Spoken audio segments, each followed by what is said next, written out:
Hello, everyone.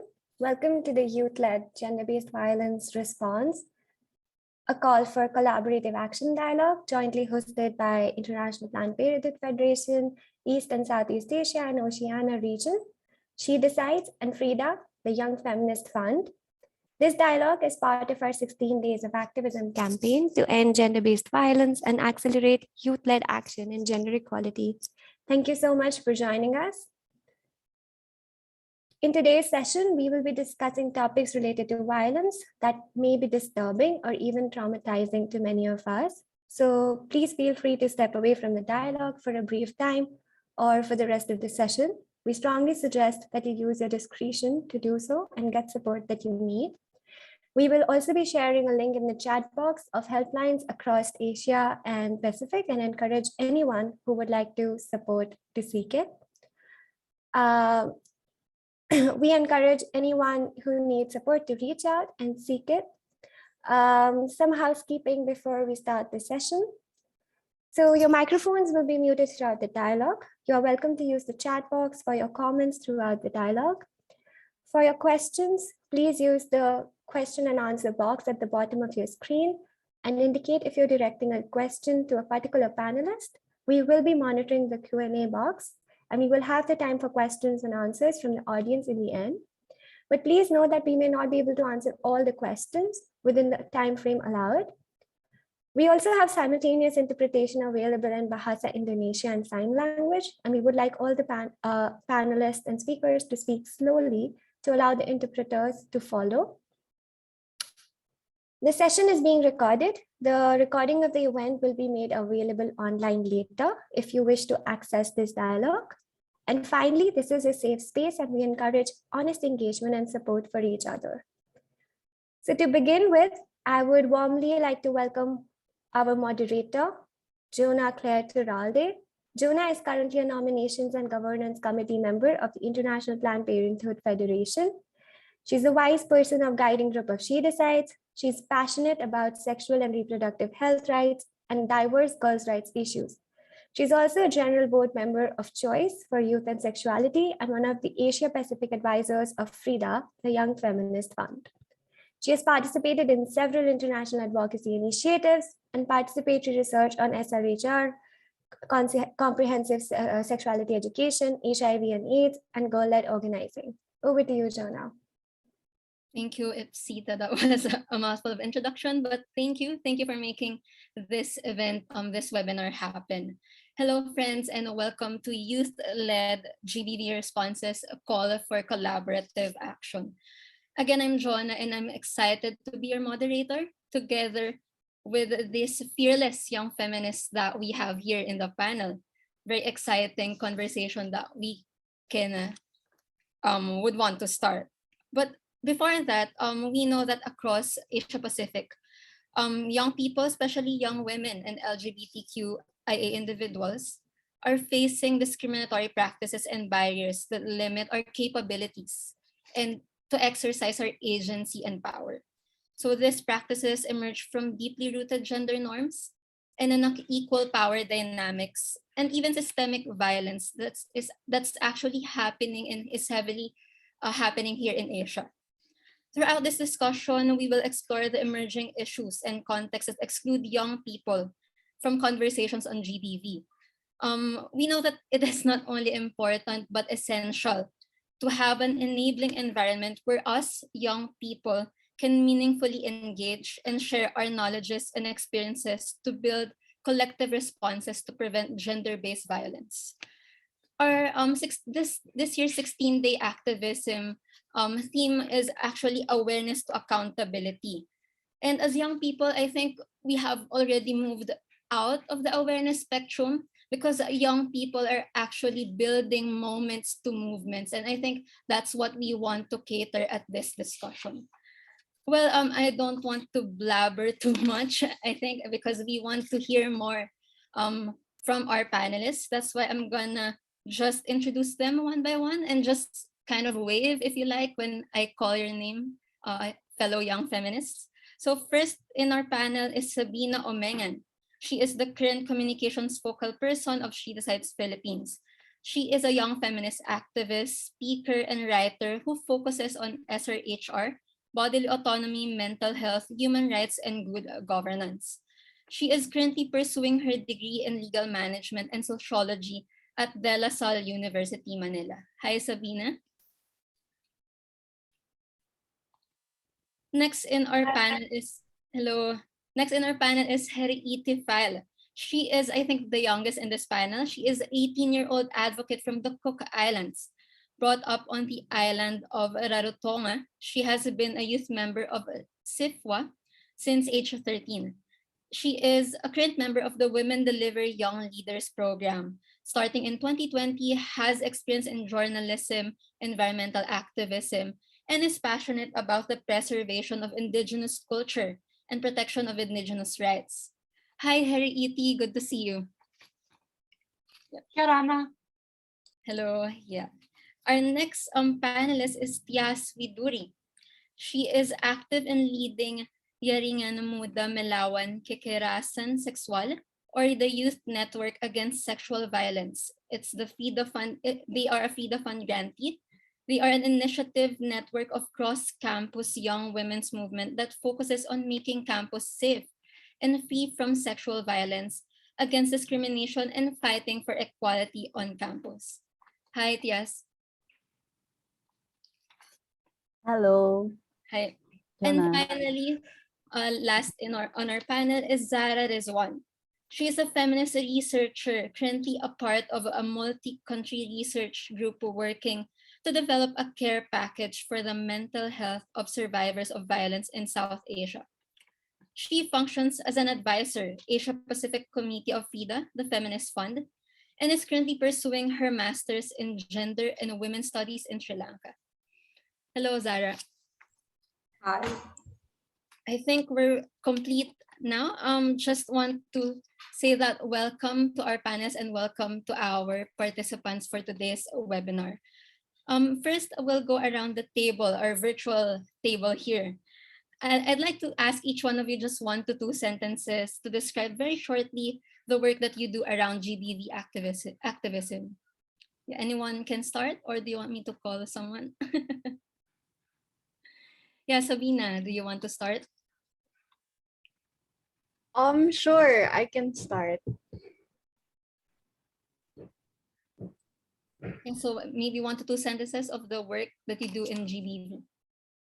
I think part of the work that I do personally in in relation to GBV is I think it's more of like advocacy planning and just planning events and what's this like releasing educational publication materials, like for example in our SheDecides website, and yeah, that's all. Thank you, Sabina. How about Thyaz?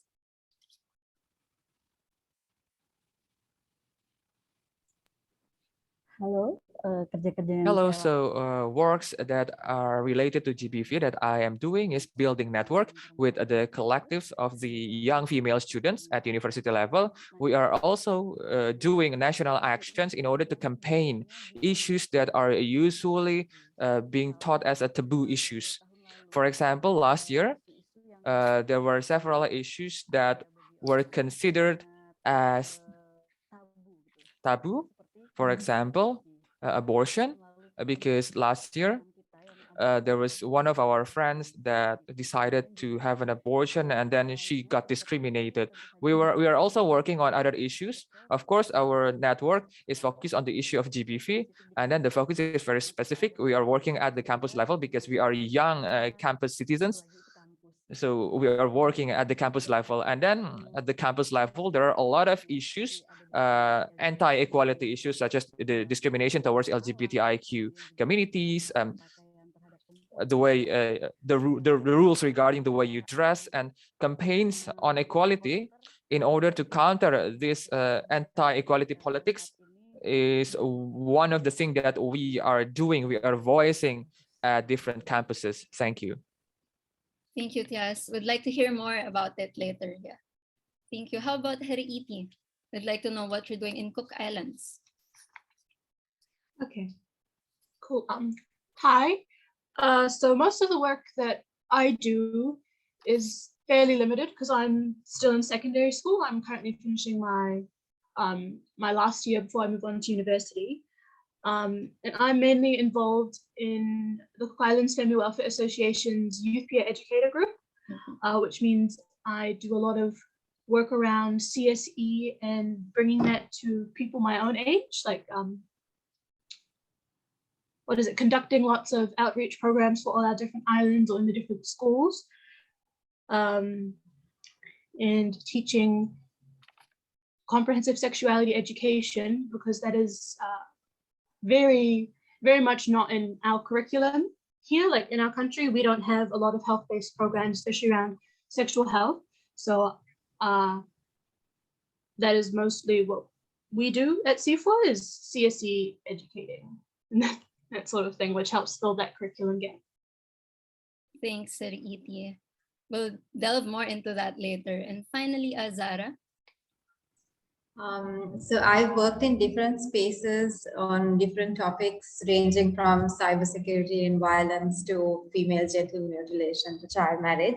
But right now, because I've moved into a very focused research area, I work with survivors of violence in understanding how we can better the service provision to them. And for my thesis, I'm focusing on understanding how sex workers in Sri Lanka have been affected by COVID and the kind of violence that they've been able to face in terms of physical, economic violence. And this includes trans sex workers as well as female sex workers.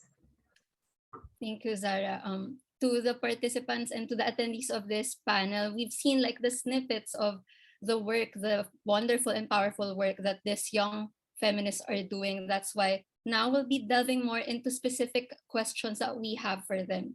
So I think just before that, I also like to mention that we have a graphic recorder that we can visually present later from Claudine. Yeah, hi Claudine, hope you're doing good at this point. But yeah, just want to mention that to the audience. Now we'll be going to the main, like the chunkiest part of our discussion today. One, we want to talk about the role of young people in the GBV conversations. I'd like to pose this question to Sabina. Sabina, how can young people become part of the solutions on youth-led GBV? And how are they navigating the spaces in the region? Yeah, go ahead. Sorry. Sorry for cutting you off, but yeah. Okay. So actually, I've been thinking about that recently. So I was thinking that, young people are the next generation of leaders, of voters, and of decision makers. And when we keep them actively involved or exposed to the injustices happening right now, this will allow them to become more informed regarding the solutions that would need to be made, right? And in relation to that, it's also going to help them in realizing the roles that they would need to take on in order to make society a better place, based on their personal advocacy, skills, talents, and resources. And I was also thinking that if we don't begin educating young people right now, they will not be aware of the systemic oppression that's happening right now. And as a result, evil and corruption will continue to prevail, and these people will carry with them the discriminatory values that the past generations have instilled in them. And at the same time, being involved as a young person will help one in building networks and connecting with peers and possible mentors who share the same values and beliefs. So right now, several progressive organizations and even local political campaigns here in the Philippines have been opening their doors to new young volunteers, showing the importance and power of intergenerational collaboration. And based on my experience, although the work has been mostly done online due to the pandemic and the fact that everything's remote right now, I have gained so many mentors in various fields who have been very hands-on, accommodating, and motivating as they aim to let young people like me and you continue the movements that have already started, such as those against GBV, which I will expound on later. So actually I can credit most of these people for my advocacies, including you, Jona, for providing me with extraordinary platforms and opportunities to spread more awareness regarding these and partaking in different kinds of movements. So most importantly, these connections I've made and the knowledge I've gained have greatly assisted me in navigating some things or situations in my life and helping other people with their own problems and answering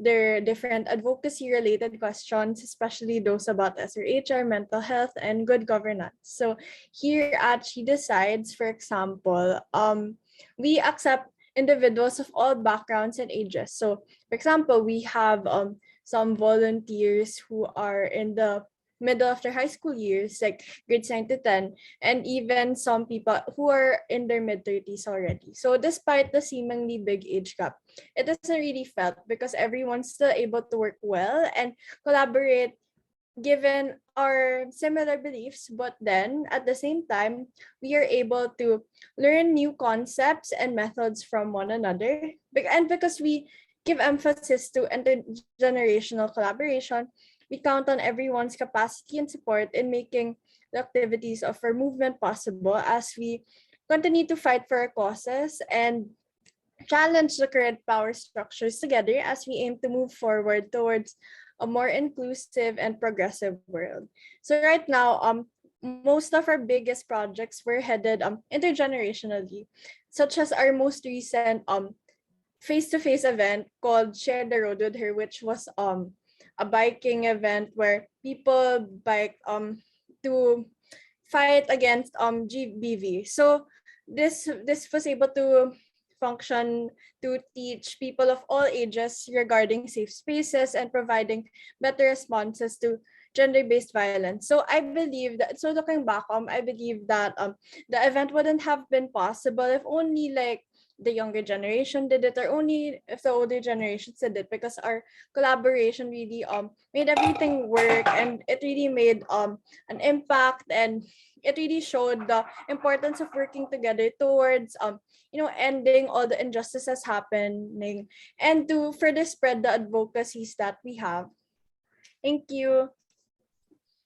Thank you, Sabina. That was a wonderful start for us, no? Because sometimes when I reflect, right, when they tell that an advocacy is youth-led, they're only thinking that youth are also mentoring youth, co-youth. But actually, it's all intergenerational, and it's more important to actually have this collaborative environment both for adults and young people to co-create together. So I think that's one of the key importances of what you've mentioned, and also providing that safe space, not only for, again, young people, but also for adults to share their, for example, their survivor stories, their experiences towards these platforms that young people were actually providing. So that's really one of amazing best practices. And now I'd like to move on, because we're talking about the term inter. I think that would be kind of our main highlights of this webinar. We're going to talk about a lot of intersections, a lot of intergenerations. So I think at this point, I'd like to call on Hereiti. How is the youth more intersectional? So a while ago, we were talking about intergenerational collaboration. Now, how can the youth be more intersectional, or is the youth more intersectional in its approach tackling gender-based violence? Yeah, I actually really think that intersectionality, especially with gender-based violence as the topic, is something really important to consider. And I think it is a thing that a lot of youth around the world will do unconsciously or consciously, because intersectionality means that we aren't just one person dealing with one thing that only affects one part of ourselves, one facet of our identity. We are dealing with lots of issues that affect every space in our lives. So, for example, like our ethnicity, our religion, our race, our gender identities, our sexual orientations, our cultures, those are all things that impact how we experience different parts of gender-based violence or different discriminatory practices. So if you experience gender-based violence or you're affected by different patriarchal rules, you don't just experience that as a young woman or a young person, you experience that as a young woman, a young, well, for me, a young Polynesian, or you experience it as a part of someone who has different walks of life and different experiences to contribute. So things like intergenerational trauma, that is a really big intersection for gender-based violence, because a lot of our trauma gets passed on through our family. So the different generations. So what you experience today, even though you experience it differently, there's a very high likelihood that your grandmother, your great-grandfather, your great-grandparents all experienced the same things you did. And so when it comes to gender-based violence, the best way to address all these issues is accepting that although we all share a similar experience, there are going to be different ways in which we experience gender-based violence.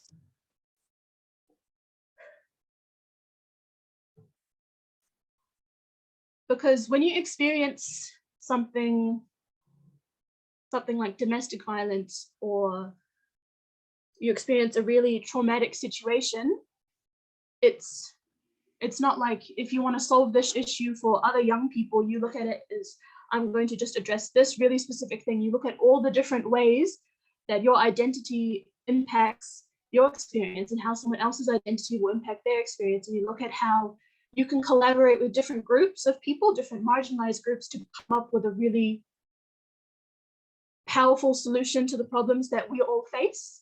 Because interventions for different issues need to be tailored to suit the place and the people that they're meant to address, but they also need to have the same overall goal. And for us, our goal is fighting gender-based violence.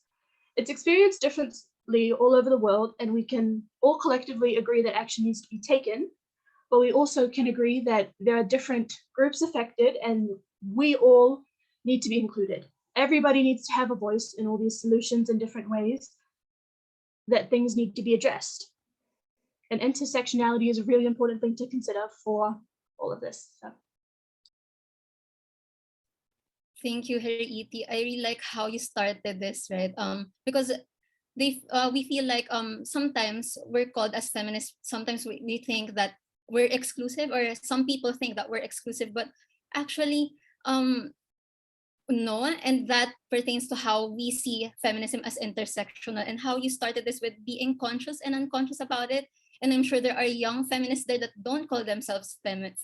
And I think that really pertains to how intersectionality should be talked more in terms of that, and how you also mentioned that all people from different walks of life should be catered based on the violence or the abuse that they experience. So thank you for sharing that.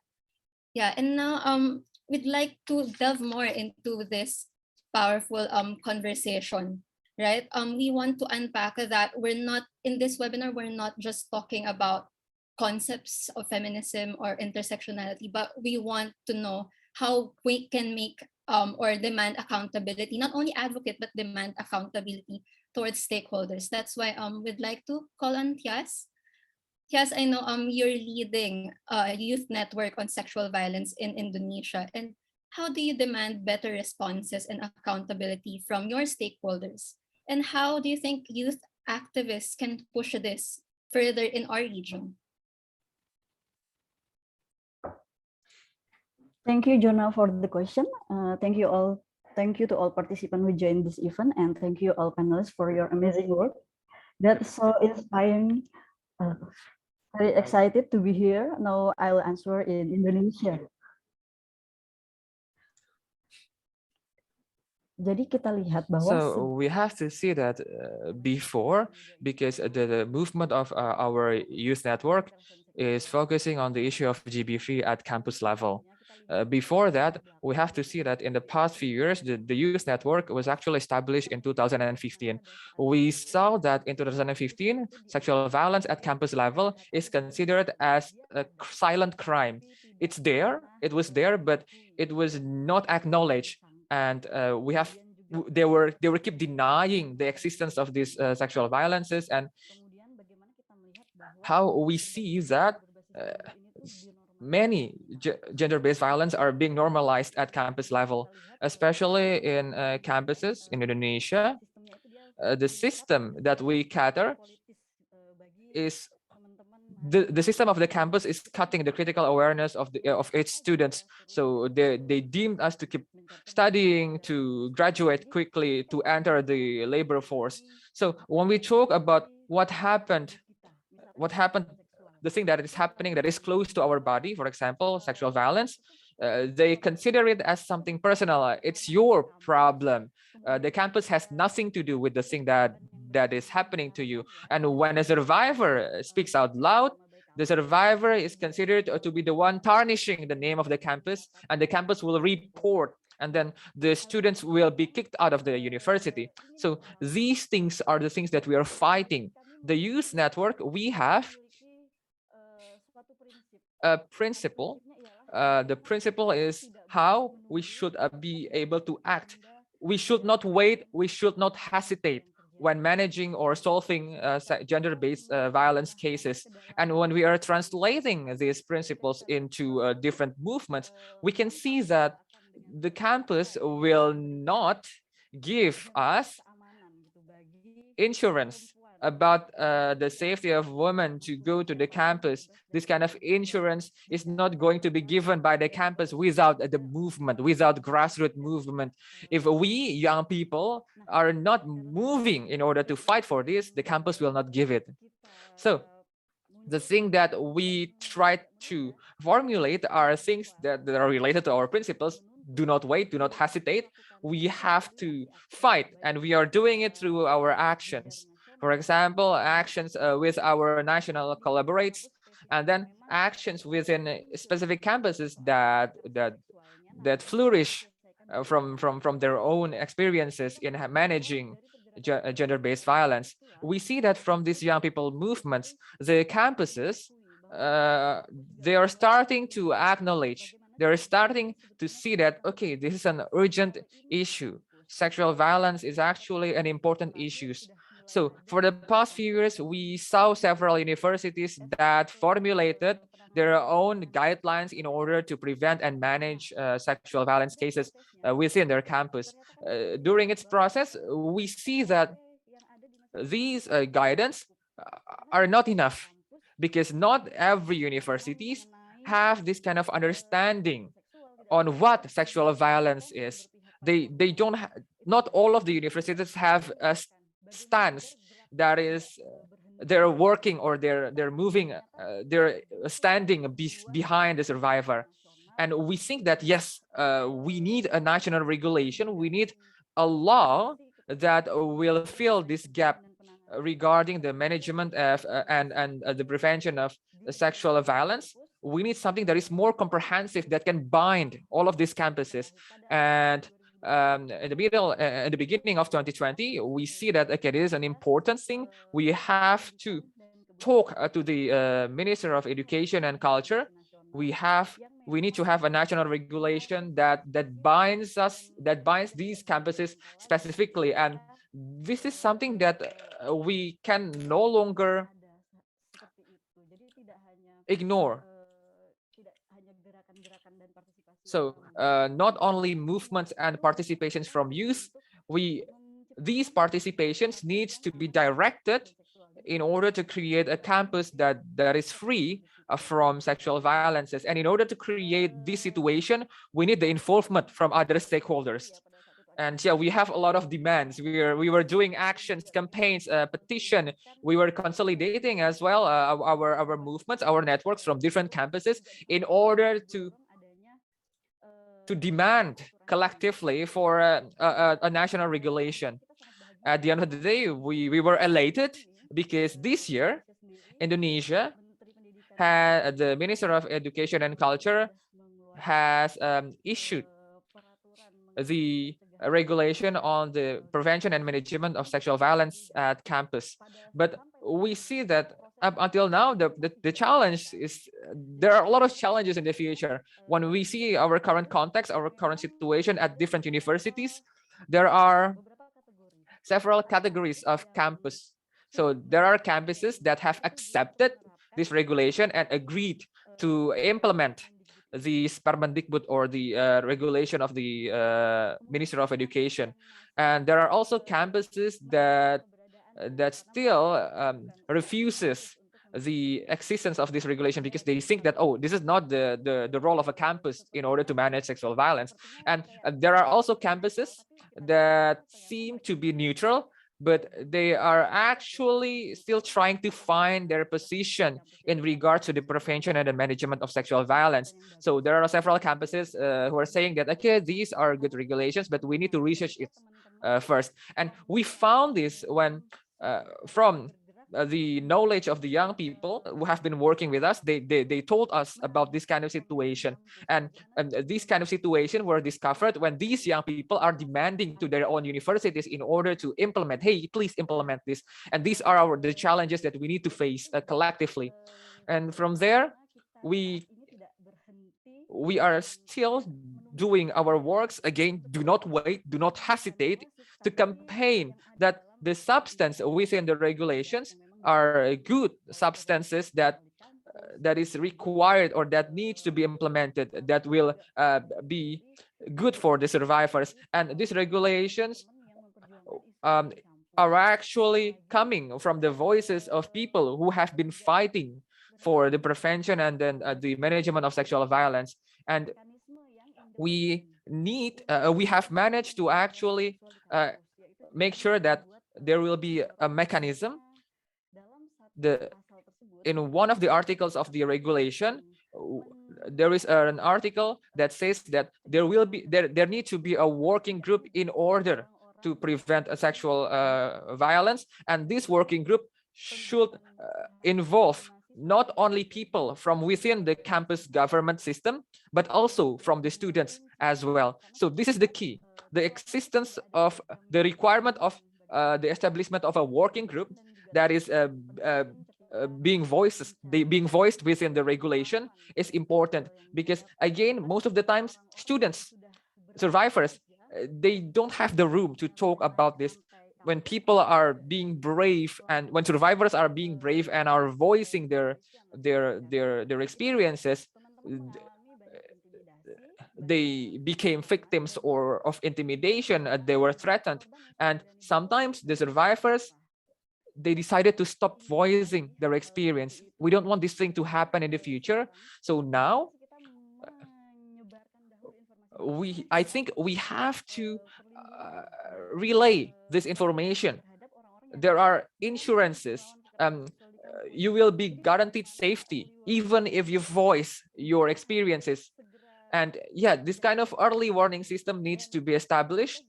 And we right now is working on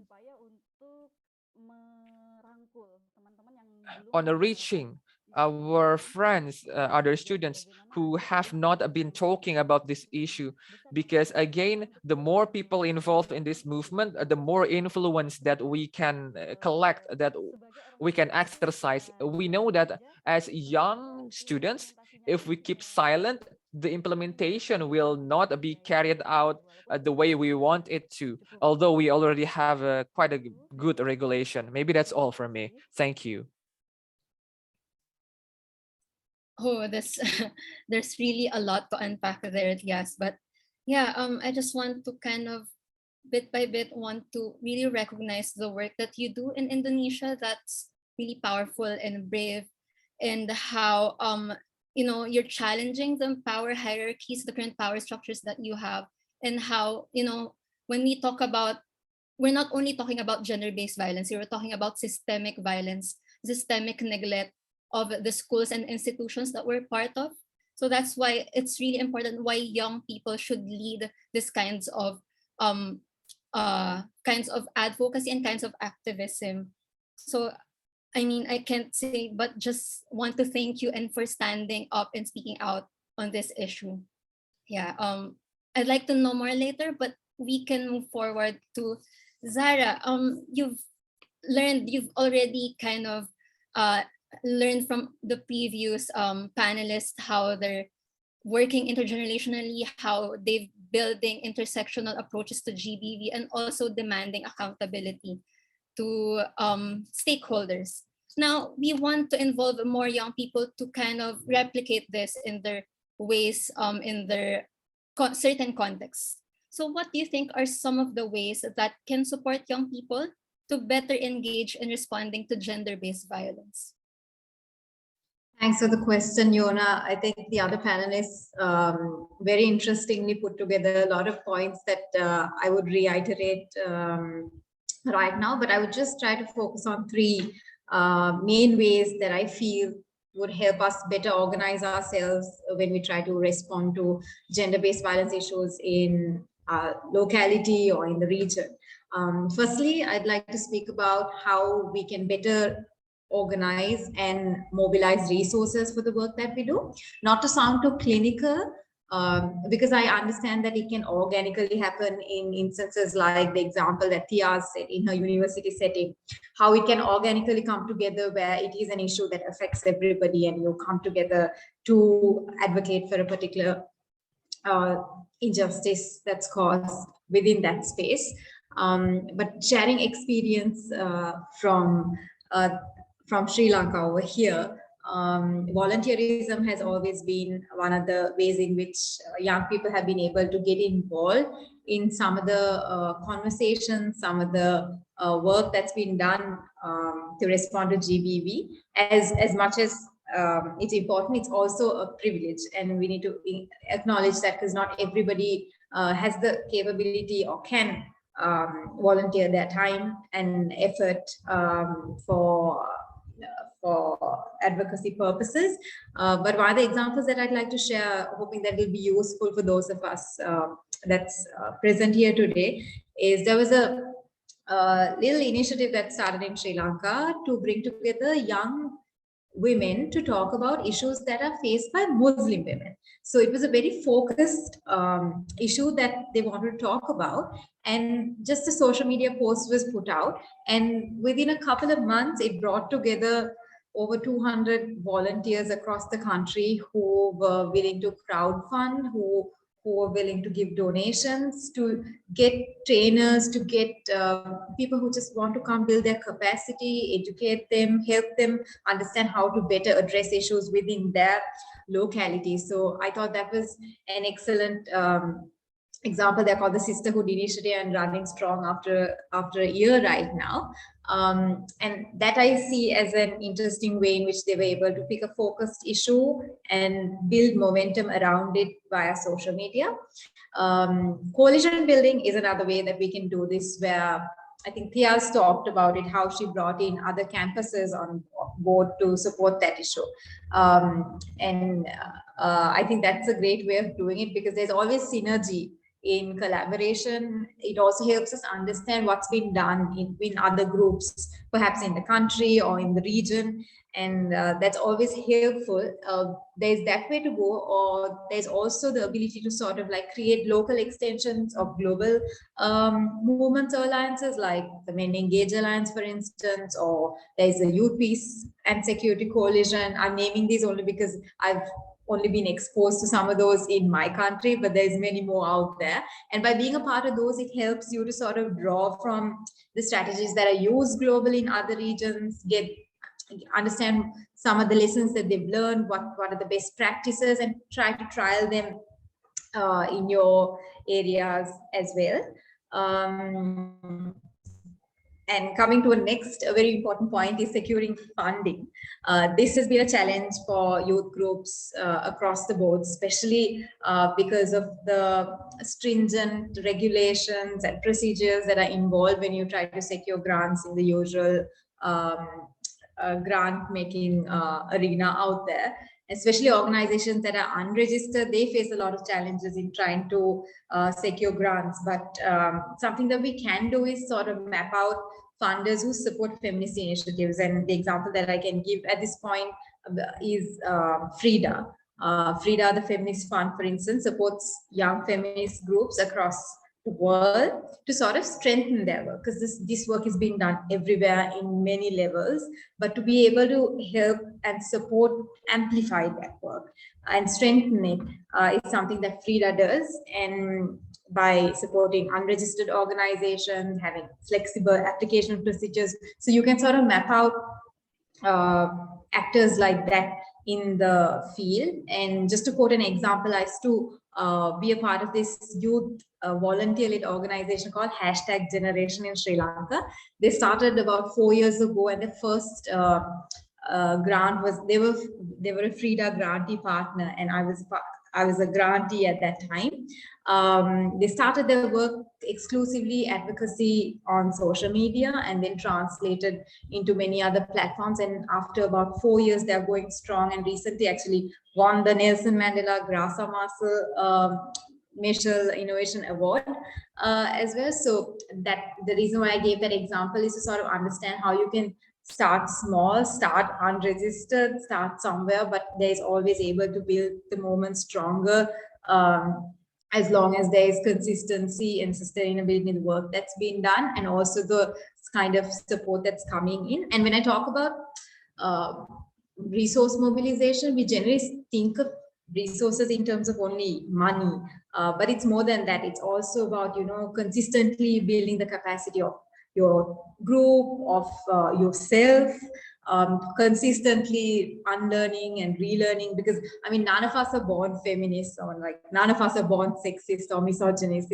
It's again what we've learned. So there's a lot for every one of us to unlearn on a daily basis and have these conversations in each of our spaces. But for us to be able to do it in a better organized way, these are some of the ways that we can use. And just like Hereiti was talking about how intersectional is important, and in order to address these issues, I'd like to say that in our own groups, it's important to have representation from minority groups, and this could mean ethnic minorities, minorities in terms of gender, sexual orientation, persons with disabilities, and so on in decision making. And even to quote FRIDA, for instance, young women, just like Jona, myself, are part of making decisions about where resources are allocated, how are resources mobilized, how do we build capacity of one another in the region. And that is important because representation is important. And in moving on to communication, how can we better communicate these intersecting issues, understanding what other factors come together in propagating gender-based violence in our area. And when talking about this, it's very important that we understand who are the stakeholders involved and who are the gatekeepers involved, because it's important to engage with all these parties, because there's going to definitely be a backlash, because we're not dealing with one person, one individual organization or institute, but a whole mammoth of ideologies, structures that have been coming into play, that have been solidified and stabilized for centuries. So it is a process, and that process takes a lot of organized work, and using language that is accessible, using language that anybody can understand. We tend to do this mistake, especially in our feminist spaces sometimes, where we talk in jargon, and then it becomes just an echo chamber where only we can understand each other, and it's not accessible for those out there. So we need to make sure that whatever communication material we put out there is understandable, and people understand how this affects everyone and how everyone can get involved in contributing to responding to GBV that's happening around there. And also we can use platforms that are easily accessible. Social media is one of the ways, as well as certain platforms like university spaces. There can be different spaces that young people can easily access that doesn't cost them a lot of financial resources, or use free design tools like this, Canva, Adobe Spark, and also use existing networks that are in place in your region to sort of create awareness or prevention or emergency response in situations like COVID. Secondly, what I'd like to quickly point out is the importance of research, because in order to do advocacy or as a way of advocacy for GBV, it's important to have data. And my work currently, to give you an example, that involves sort of gathering data from survivors of violence and service providers in understanding how can we better provide services to survivors of violence in South Asia. So in Afghanistan, India, and Sri Lanka, we're trying to develop a care package and localize it to see what do survivors of violence want and how can service providers provide what they want to sort of fill that gap. And I think that is important because research in itself is a form of advocacy. Because we talk to people, we try to understand what's going on. We try to collate all this data to sort of see patterns and loopholes that we can bring in resources to we can at least direct resources into those. And my final point is that for us to be able to do all of this, self-care is absolutely important. At FRIDA, we believe that self-care is political, and most of us would have experienced burnouts already, or maybe experiencing at this point or in the future. But the way we could prevent that is to prioritize the self. I know this word self-care is like a buzzword right now going around, but it's just it's not about doing fancy stuff, but basically prioritizing yourself, caring for yourself, taking time off to rest, reflect, or journal, and even access mental health care services. This can be done in an organized way where, for instance, in my research project right now, we are given access to free therapy because it's important because our daily work is sensitive. Or in some regions, it might be a privilege to be able to access services like this, but we can always find ways to support such through accessing other kinds of grants or whatever that's available for us altogether. There are also resources online that most of us can access who have access to internet facilities. But apart from that, I'd like to end by saying for us to be able to continue the work that we do, to keep pushing and responding to gender-based violence, we need to prioritize ourselves and make time for self-care on a daily basis. Thank you. Thank you, Zahrah. I just want to say you have to make this like a whole toolkit or book, because we really need this whole package of feminist-led response. I think this just both external and internal, as you mentioned in the last part, the self-care responses. And I think, well, this kind of one of the great examples of how we look at tiny moments is actually not tiny because there's a lot going on in the background, moments to movements and to coalition building. So I think this is one of the main kind of aspects that we want to highlight in this discussion, in this conversation.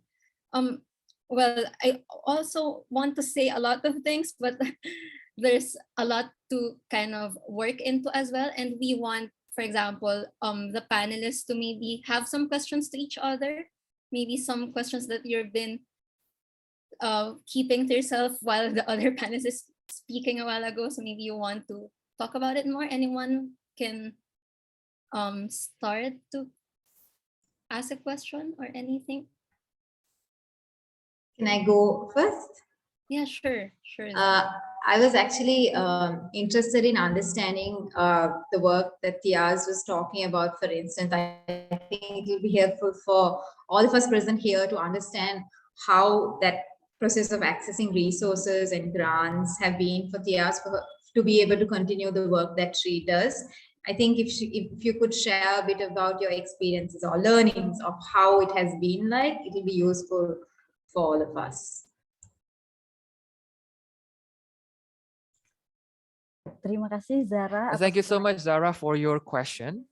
It's a very fun process actually to tell you the stories of our journey, because FRIDA is the first international network that supports the youth network in order to grow, and we are very happy and proud because FRIDA is actually being managed by our colleges, young female feminists from different backgrounds that is very inclusive. And when we talking about the process, how we were able to access the funds, before we access the funds, we need to ensure that we are capable in working on this issue. So the issue that we are going to address is actually the issue that first is our work priority, and then accessing grants means that we have to amplify our existing movement, how this issue will be able to reach more people, and how this issue will be able to be delivered to the general public. And in this case, we are talking about students, university students from all across Indonesia, in the context of this youth network. And we talk about the learning process with Frida. It's also very interesting because since the beginning, when we were in this grant selection process, we were involved in the process directly. So we were able to pick other colleges who were accessing the grants. And just like what Zahrah have mentioned before, Frida is very flexible in terms of the activities, the programs, and there are several supports in order to expand the capacity of young people. And Zahrah, you have been mentioning this again, and again. And here we see that we learned that one thing that we learned from Frida is how we have to cherish the participation of all people. So when we are interacting, the interaction needs to be equal. And we know that Frida's grantee, there are a lot of grantees that receive funds from Frida, from different regions, from different localities. But Frida is able to be responsive towards all of its grantees. And based on our experience interacting with Frida, how to say that, it's a delightful experience. It's you are very responsive, and we have received a lot of good supports. And I think there is no gap at all when we talk about the relation between Frida and the youth network. We saw that back then sexual violence is a silent phenomena, and we were thinking about how we should design our future campaigns. Frida was the one supporting us back then, and we also learned from all of the toolkits that you have provided, such as the resource mobilization toolkit. And we also received a lot of newsletters that inform us about the movements from other people in other region. For example, there was a grantee, if I'm not mistaken, the grantee was establishing a theater from one area to the other area, and in the theater play, they were focusing on the issue of sexual violence. And yeah, it has become our inspiration, because so when we are voicing on, when we are doing this issue, when we are working on the issue of sexual violence, there are a lot of ways in order for us to achieve our goals. We can use art, we can use a lot of methods, and it has been a very inspiring journey for us. We have received a lot of inspirations from the experiences of other grantees, and we are strengthening one another. That's all, Jona. And I have a question actually to all of you later, if I may. Sure, yes. Yeah, do you want to react on that, Zahrah? On what Thyaz has shared? Thank you, Thyaz.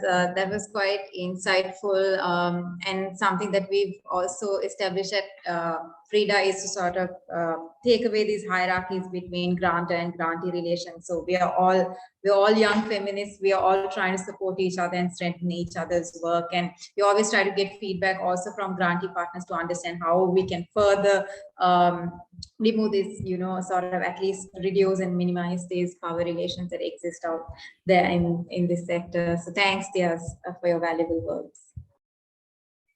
Thank you both. Yeah, I agree with what you said. One of the main kind of aspects that youth-led response will be more feasible is having flexible funding and focused on youth-led responses. So I think we have to have more FRIDA Fund-like initiatives in the future. Yeah, Thyaz, you mentioned that you have a question for us. Would like to know what's that? Yep. Yeah. Yes. So based on our experience in building the youth network against sexual violence, and this youth network is actually filled with the collectives of women or female students, we found several experiences when we were pushing, when we were voicing these women's collectives from all across universities, there were a lot of stigmas attached to us. For example, we are too exclusive because we are involving women only.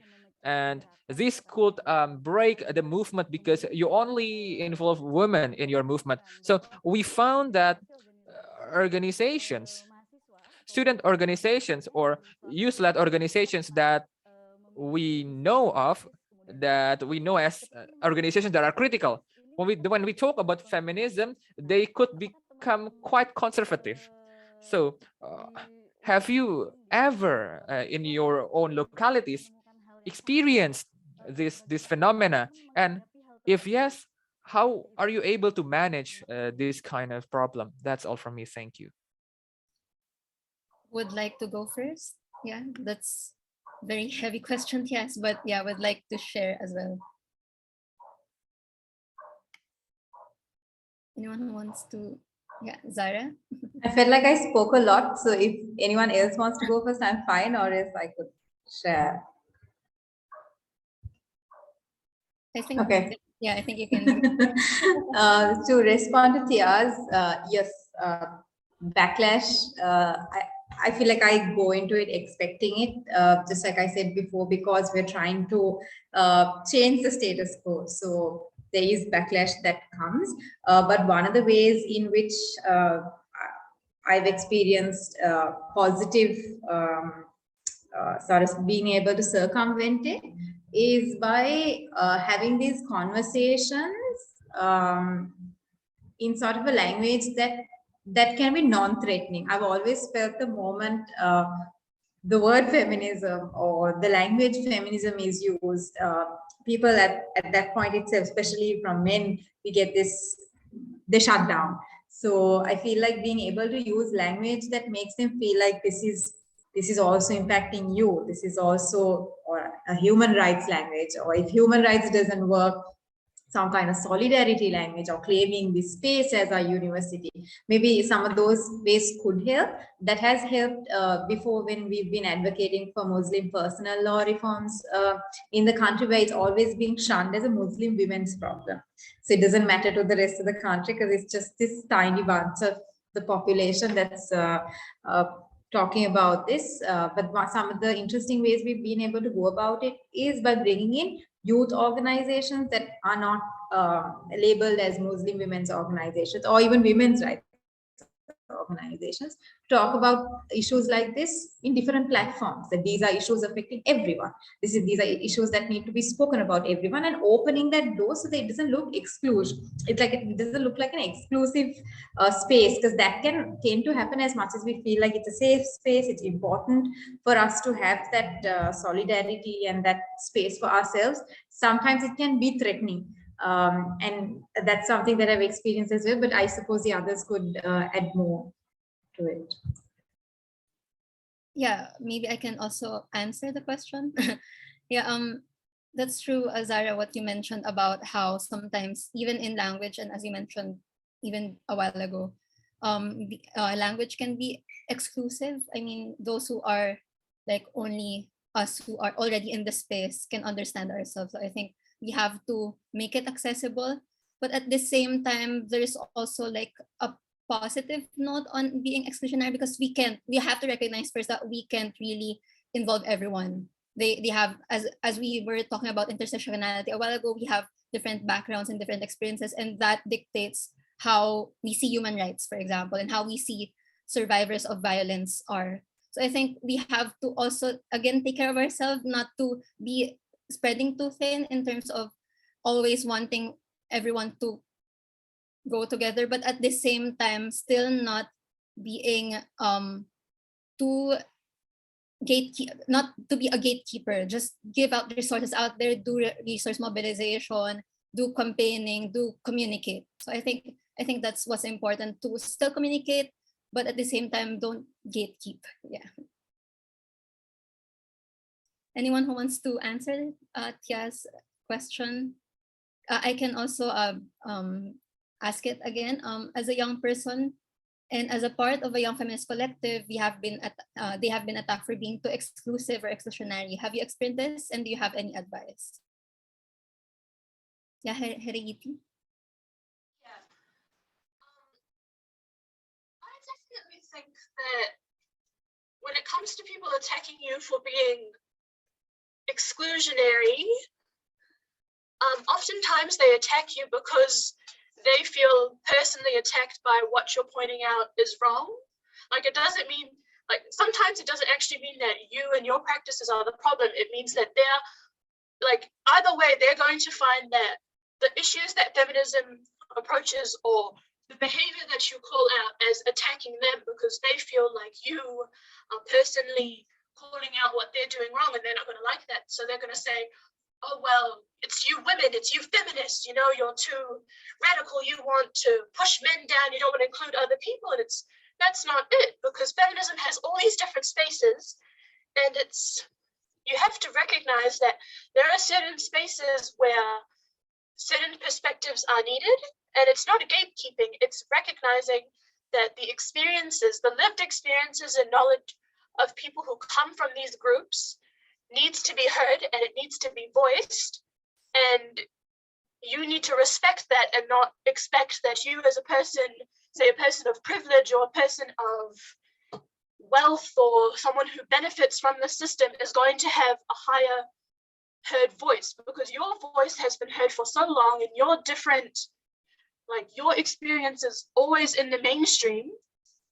When it comes to marginalized groups and finally having their voice being heard, it's very easy for people to say, oh, well, you are being exclusionary, you're attacking us, you hate all men, you hate all these, like, you're saying that everyone's evil. And it's like, no, it's not. We're sharing our experiences, and that needs to be respected. We're not gatekeeping. We're not saying, oh, you can't join our movement. We're saying, this is our experience. This is what we want to happen. This is actions that we want to be taken. This is what we want to do. And you can join that and hear what we want to say. You can support us in that. But it's easy, especially for women, to be attacked for wanting to speak out and advocate for something, because people expect us to be passive about our issues and sit down and not talk about them. And it's really common, and it's really sad, but it needs to be, I think we just need to support each other and push through it and recognize that we are powerful, and feminism is a movement for everyone to be included in, but it's also a movement that needs to recognize what's being wrong and what needs to be done, and people need to do that. And if we listen to everyone who says, oh, well, you know, you're being too aggressive when you speak, or you're using this language that I don't like hearing,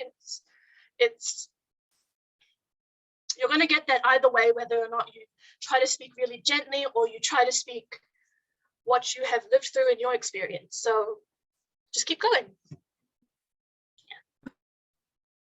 Thank you, Hereiti. Definitely agree with what you said. And do anyone wants to have any other additions on that question? Yeah, Sabina. Just to add to Hereiti's what her answer. I think, yeah, I really agree that, you know, sometimes they try to say things like, oh, you're being too aggressive, you're being too pushy, saying your ideals, because they're offended. They're offended by you know, sometimes the truth, when our intention is literally just to educate, just to help them out themselves. And then here's what I was thinking, like, something that we could do is, you know, not to fight back, but to just calmly tell them, like, you know, it works like this. Like, I'm not saying, like, you're not a bad person because you did this or you did that, and you formerly believe this and that. Like, the way to allow them to have the same beliefs as us is really by calmly telling them and still respecting them despite having differing beliefs.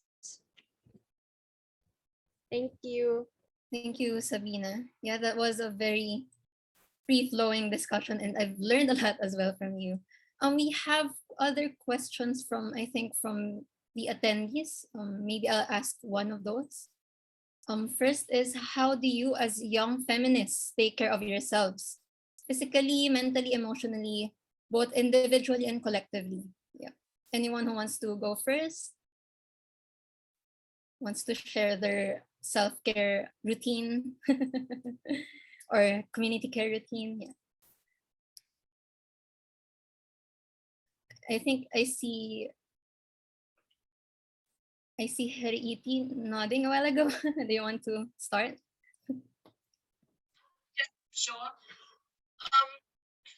Well, personally, for this is like a really personal, like, mostly I just talk a lot. Like, for me, the best thing, like, for self-care and sort of like, you know, mentally and physically, is just having someone to talk to and like share my thoughts and opinions and my emotions and like frustrations with.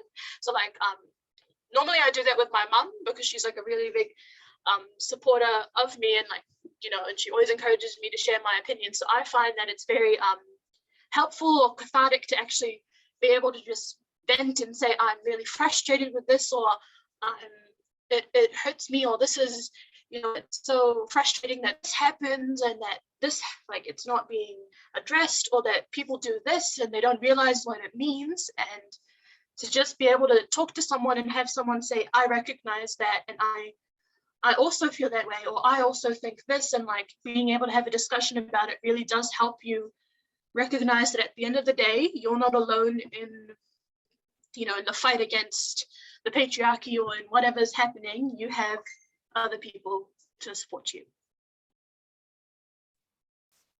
Wow, thank you for mentioning that to us, Hereiti.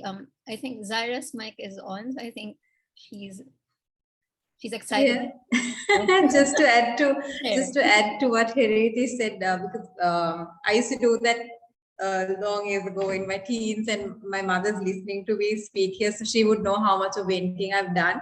But over the years, I feel like I've mellowed down and found different ways to channel it.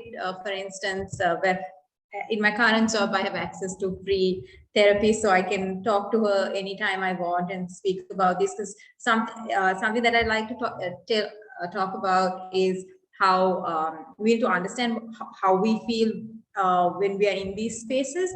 And something that I've recognized about myself is years ago, when I'm put on public panels, I'm quite angry, and I think that's quite normal and natural. I'm very angry, and after a while, I felt that it's kind of getting counterproductive, and it's affecting me physically, mentally, and emotionally. That's when I started reading about the politics of discomfort, and the work that we do is going to be constantly a space of discomfort. So it's about how we sort of navigate it, and just like Hereiti said, find ways to win, find ways to put out our frustration, healthy ways is what I would say, and find whatever that works for you. Because I don't think one fits all in this situation. Find whatever works for you in the resources that's available for you, is what I would say.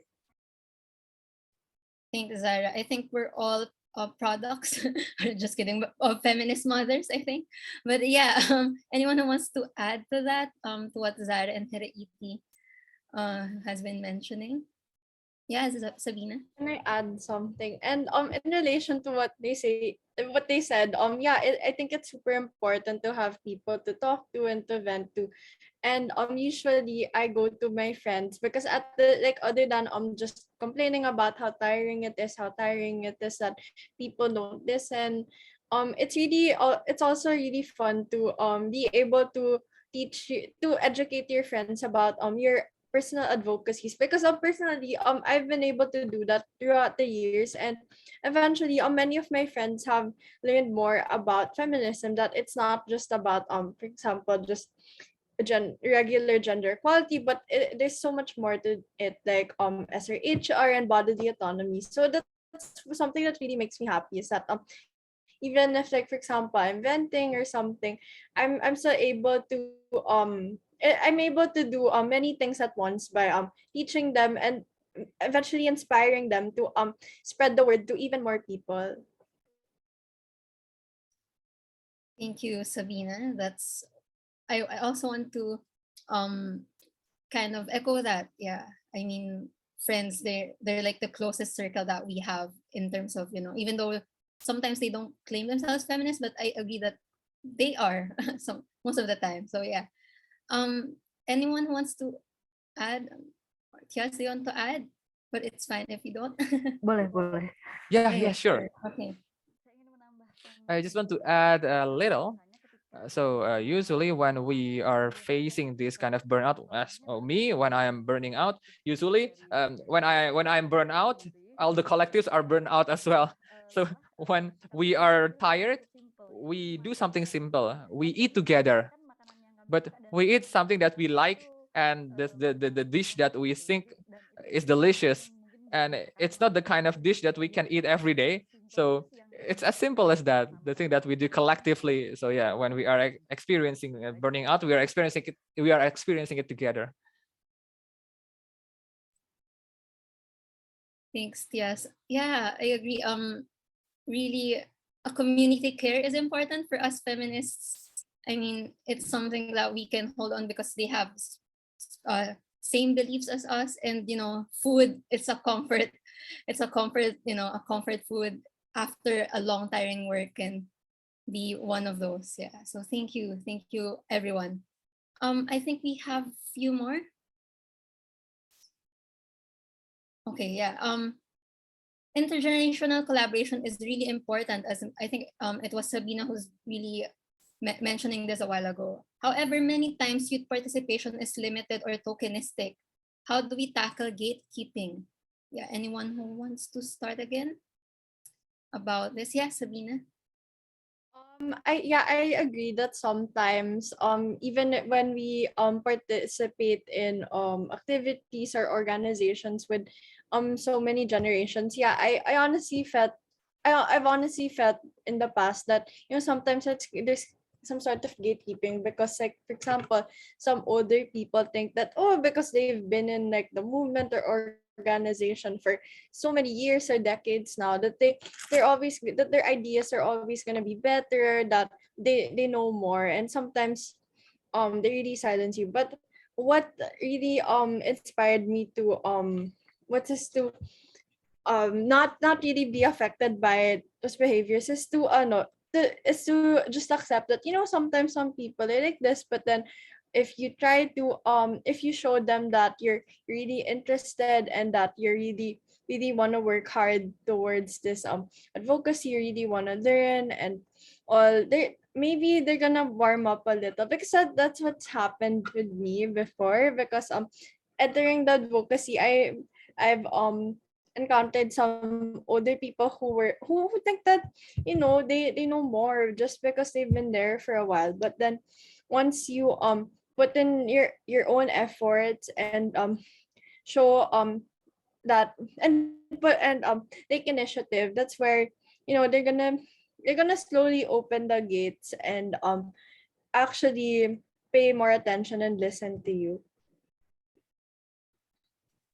Agree, Sabina. I mean, we have same experiences on that. But yeah, anyone who wants to add on that, on what Sabina? Yeah, Hereiti.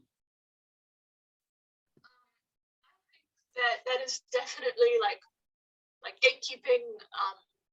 It's definitely like a universal thing for lots of youth, because I've definitely experienced that, where a lot of, especially because in my culture, a lot of the time a lot of respect is placed on people who are older than you. And as a young person, you're expected not to talk or voice your opinion, and you're expected to just listen to what they're saying, and you don't interrupt, you don't share your opinion, you don't try to get them to change theirs or point out what they're saying if it's wrong or if it's hurtful. You're supposed to not do any of that. That is very it's seen as very disrespectful in my society. So I've struggled with that a lot, doing lots of things, especially with meetings and policy makings and trying to share my voice. And I remember there was a meeting I went to for we were doing our national youth policy. This was I think last year. I was the youngest person there in the room, and all of the older people, whenever I'd raise a point or bring up something, they'd be like, "Oh yeah, okay," and then completely ignore what I'd say and move on and say what they thought should happen instead, and that would get listened to like over what I was saying. Like they'd listen to what I was saying and I'd say it multiple times, but then they would ignore it when they actually went to implement things or went to write things down and submit stuff. And it really frustrated me. And I was thinking, how can I actually address this in my community? Because it's such a big issue and it's really hard. Like it's already hard enough for youth to voice their opinions and speak out. But when you have people who are older than you saying, well, I think this is what should happen because this is how it was when I was young, and I think this is how things should be addressed, and your opinion isn't really needed in this situation, it's a really frustrating thing. And, you know, I think what needs to be done is youth actually need to get the courage, like ourselves, to do things, to push our opinion and our voices and make ourselves be heard, because even if people aren't willing to listen, because eventually they will listen and they will have to listen as you continue to talk and make your points. And it's about not backing down and being discouraged when older people or people are trying to push you out of spaces and not want to listen to what you're saying because it goes completely against what they believe or what they think should be happening. It's about finding yourself and finding your own voice in that way. Thank you, Hereiti. I'm sorry that you have to go through those experiences. Yeah, I'm seeing Zahrah nodding. Do you want to add something? I think since we have a lot more questions coming up, maybe I'll add to those. Okay, yeah. Yep, yeah, we have, I think, another question. So there's a question from another attendee. In order to protect young people, the legal system many times create regulations which restrict them and control their sexual freedom. Yeah, instead of creating enabling environment, they have protectionist attitude that restrict this mobility. So to influence stakeholders to support your cause when the law or regulation does not support young people to access their rights. I think because Thyaz already mentioned this a while ago, maybe someone or other panelists would like to answer that. So are there mechanisms to navigate on this if the regulations can't really provide you that space or that environment? Yeah, Zahrah. Yeah, some of the ways that in the conversation that I've been a part of in relation to LGBTQ rights, for instance, because in Sri Lanka, there are laws that affect them and discriminate them about the basic human rights, or whether it's laws related to safe abortion because abortion is illegal in the country. So to have conversations about those, some of the ways that we've navigated the barriers is one, speak in terms of coalitions or in terms of groups and not as an individual one organization, but we come together as many women's groups and youth groups, and write either petitions or use media, whether it's social media or mainstream media, if you have the ability to get a press conference. And these are some of the ways. And there are also more formal ways that have been involved in, like, for instance, the SEED or shadow report that non-governmental organizations, and we are able to give feedback on what's happening, which sometimes holds the government accountable because it can't have a completely different narrative to what goes from the government. So there are ways, those are some of the ways that I can think of at this point. However, even if the law doesn't allow for it, some of the ways we can have the conversation even within the communities is via safe spaces, via more secure cyber social media platforms, and those have been helpful so far. Maybe for me, the others could have better insight. Thank you, Zahrah, for that. Putting us into context of Sri Lanka, and also, yep. I think anyone who wants to add on that?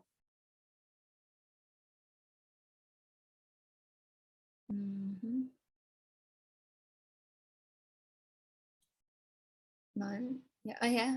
Yes. Do you want to add on that? Ya, memang mau Yes, menambahkan I want to add a little bit because yes, based on our previous experiences, there are a lot of laws and regulations that are against or resisting the young people's freedom of expression. Based on our experiences when we are advocating the regulation of the Minister of Education, it's true that we have to move in silence. So we were actually involved in the internal team of stakeholders that were formulating the regulation, but our involvement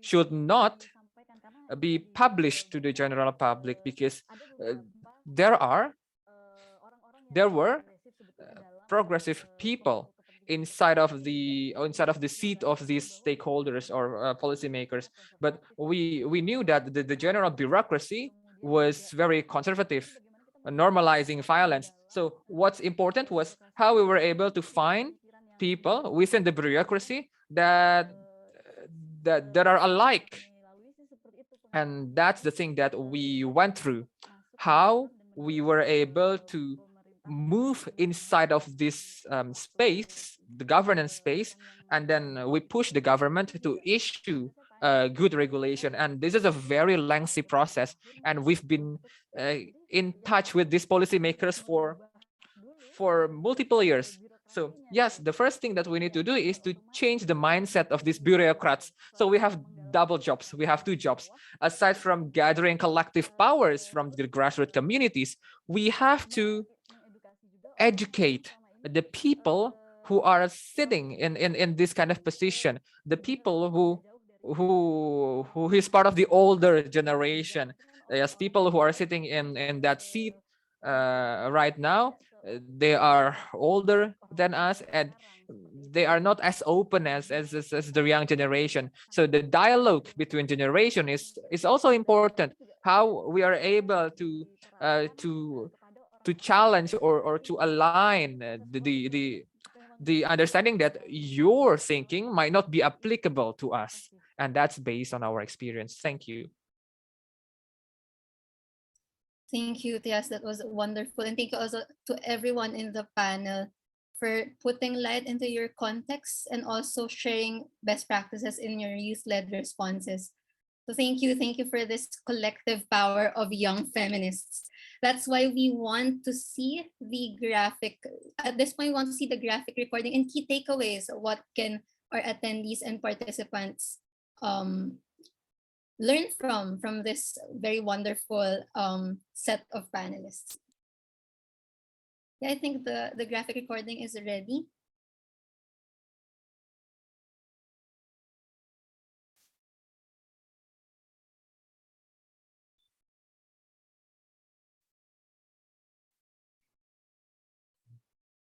There, so we see how we want to advocate for accountability, involve young people.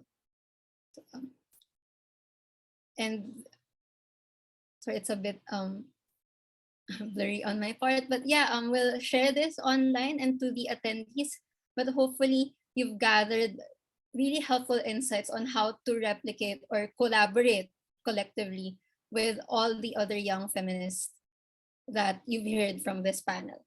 Just to kind of almost close to this very exciting panel, I'd like to ask our young feminists, maybe just one sentence, because we're kind of running out of time, one sentence each of you about your aspirations. So we've talked about a lot of challenges and struggles and call to action, but just aspirations of the next generation, or maybe even now. Yeah, aspirations about, to eradicate gender-based violence, or to finally end, this harmful norms and practices. Anyone who wants to start discussion, the key takeaway? Or I can call anyone. Zahrah, you want to start? I would like to quote this person that I really like. She's a Black feminist, lesbian poet, writer, and activist, Audre Lorde, She says that there is no thing as a single issue struggle because we do not live single issue lives. So my aspiration is for us to be, all of us as feminists, as young people, to understand these different facets that come together in influencing us, and thereby be able to respond to gender-based violence with an understanding of all those facets in life. That's wonderful, Zahrah. Thyaz, do you want to go next? Yeah, sure. Thank you so much, Jona. For me, I think we have to acknowledge there are a lot of challenges that the young feminists are facing in claiming their freedom. But I believe that within ourselves, there are a lot of powers and bravery in order to fight for their rights. So we have to keep moving. That's all from me. Thank you. Yes, I agree. We have to. I think I just want to mention what you said a while ago. Don't wait and don't hesitate. I think that's also one of my key takeaways for you guys. How about Sabina? For me, I think like based on what everyone said, I think really in order to fight the ongoing gender-based violence, I think the most important thing really is to network and really communicate well with everyone else, so that there will be an ongoing movement where we will be able to freely tackle these issues and be able to peacefully teach everyone else around us about how to avoid doing these acts of gender-based violence, because oftentimes actually like people who commit those things aren't aware that they are doing that. That's why it's really important to spread awareness and really continue doing the movements and other activities we're all doing right now. Thank you so much, Sabina. Yeah, we have to communicate well our activism. And finally, Hereiti, your aspirations. Okay. So I think the really important thing about like recognizing that when you're trying to fight against, or when you are in fight against GBV and all the different feminism related issues, it's hard. It's always going to be hard. You're going to be frustrated and you're going to be upset.